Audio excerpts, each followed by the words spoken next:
Assalamualaikum warahmatullahi wabarakatuh. Perkenalkan saya Nur Mu'minin Yunus, guru pendidikan agama Islam dan Budi Pekerti SMP Negeri 10 Baru.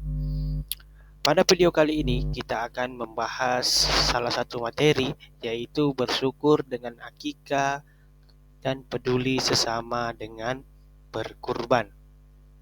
Sebelum itu, sampai ke akikah dan berkurban, kita harus tahu penyembelian. Penyembelian itu apa? Menurut bahasa, penyembelihan itu baik dan suci. Sedangkan menurut istilah, memutus jalan makan dan minum, pernapasan dan urat nadi pada leher dengan benda tajam. Jadi penyembelihan itu yang membuat binatang atau hewan yang kita sembelih menjadi baik dan suci dengan cara memutus jalan makan dan minum, pernapasan dan urat nadi pada leher dengan benda tajam, baik itu pisau, parang, ataupun parang.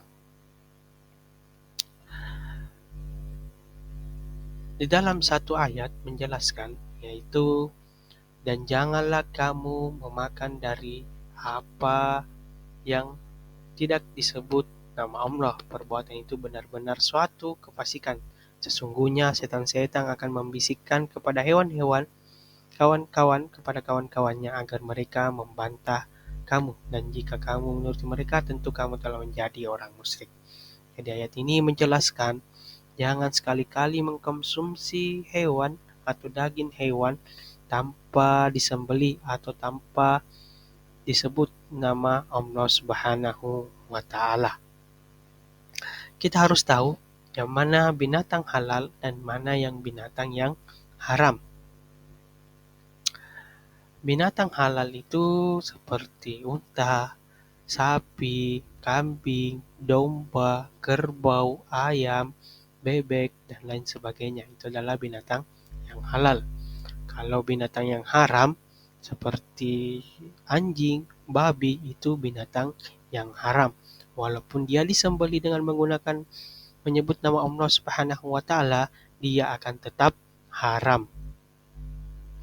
Kemudian ada juga binatang walaupun haram karena bentuk dan fisiknya, yaitu Rasulullah Shallallahu Alaihi Wasallam melarang makan binatang buas yang memiliki taring dan setiap burung buas yang memiliki cakar.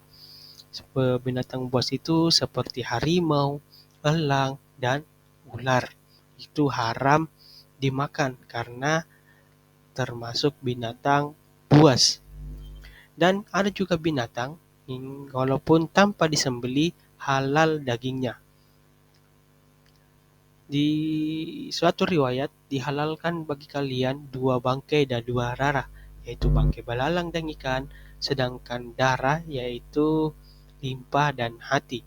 Jadi walaupun tanpa disembelih menggunakan nama Allah Subhanahu wa taala, binatang-binatang ini, hewan-hewan ini halal untuk dikonsumsi seperti ikan, udang, kepiting, belalang, cumi, itu semua halal dikonsumsi tanpa disembelih menggunakan nama Allah Subhanahu wa taala. Kemudian, bagaimana ketentuan penyembelihan hewan? Ada yang harus diperhatikan dalam penyembelihan hewan. Yang pertama, yaitu orang yang menyembelih, kemudian hewan yang akan disembelih, kemudian alat yang digunakan, kemudian proses penyembelihan. Yang pertama, bagaimana orang yang akan menyembelih? Yang pertama itu harus berakal. Jangan sekali-kali memerintahkan orang yang mabuk dalam menyembelih atau orang yang tidak berakal dalam ini, yaitu orang gila, itu ya. Kemudian tamyiz, yaitu orang tersebut dapat membedakan yang benar dan yang salah. Kemudian menyembelih dengan sengaja, kemudian menyebut nama Allah Subhanahu wa taala. Selain daripada ini, jangan sekali-kali memerintahkan orang tanpa keempat kategori di dalam dirinya. Kemudian, bagaimana hewan yang akan disembelih? Kemudian yang pertama itu jenis hewannya harus jenis hewan yang halal, bukan jenis hewan yang haram seperti babi, anjing, itu jenis hewan yang haram. Kemudian hewannya dalam keadaan hidup. Jangan menyembelih hewan yang sudah mati. Diharamkan bagimu yaitu memakan bangkai, darah, daging babi dan hewan yang disembelih bukan atas nama Allah, yang tercekik, yang dipukul, yang jatuh, yang ditanduk, dan yang diterkam binatang buas kecuali yang sempat kamu sembelih.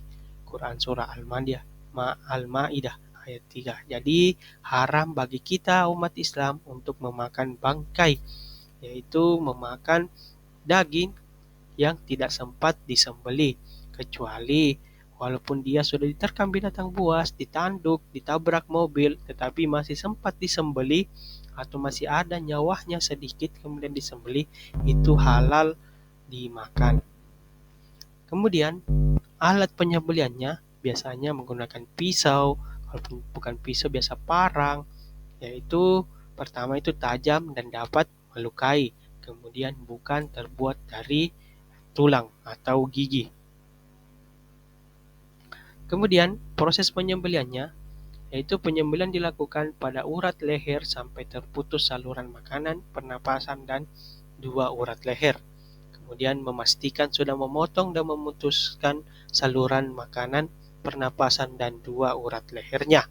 Jangan sampai kita sudah sembelih tetapi hewan yang kita sembelih itu masih hidup, masih bisa berlari. Kita harus memastikan kalau hewan tersebut sudah benar-benar dalam kondisi mati. Kemudian sunnah-sunnah yang harus diperhatikan dalam menyembelih itu mengasah alat penyembelihan, menghadapkan ke kiblat, menyembelih di pangkal leher, kemudian mempercepat proses penyembelihan. Makruh dalam penyembelihan itu apabila menyembelih dengan alat yang kurang tajam, menyembelih dari arah belakang leher, memukul hewan waktu akan menyembelih, karena menyembelih sampai putus batang lehernya, kemudian menguliti dan memotong bagian tubuh sebelum hewan tersebut benar-benar mati. Tata cara penyembelihan yang benar yaitu biasanya disiapkan lubang untuk penampungan darah, kemudian dihadapkan ke kiblat, kemudian dipegang kuat, biasanya kalau sapi diikat kakinya, kalau ayam atau kambing biasanya dipegang kuat, kemudian diletakkan leher di atas penampungan darah, kemudian berniat, arahkan alat penyembelihan pada leher, kemudian sembelih hingga terputus tenggorokan, saluran makan, dan urat lehernya. Manfaat penyembelihan yaitu dagingnya halal untuk dikonsumsi, kualitas daging menjadi lebih baik dan sehat, warna daging cerah, kemudian kita diajarkan untuk peduli terhadap kesehatan jiwa dan raga. Demikian untuk materi pada video ini mengenai hewan penyembelihan. Terima kasih, saya akhiri. Sekian, Assalamualaikum warahmatullahi wabarakatuh.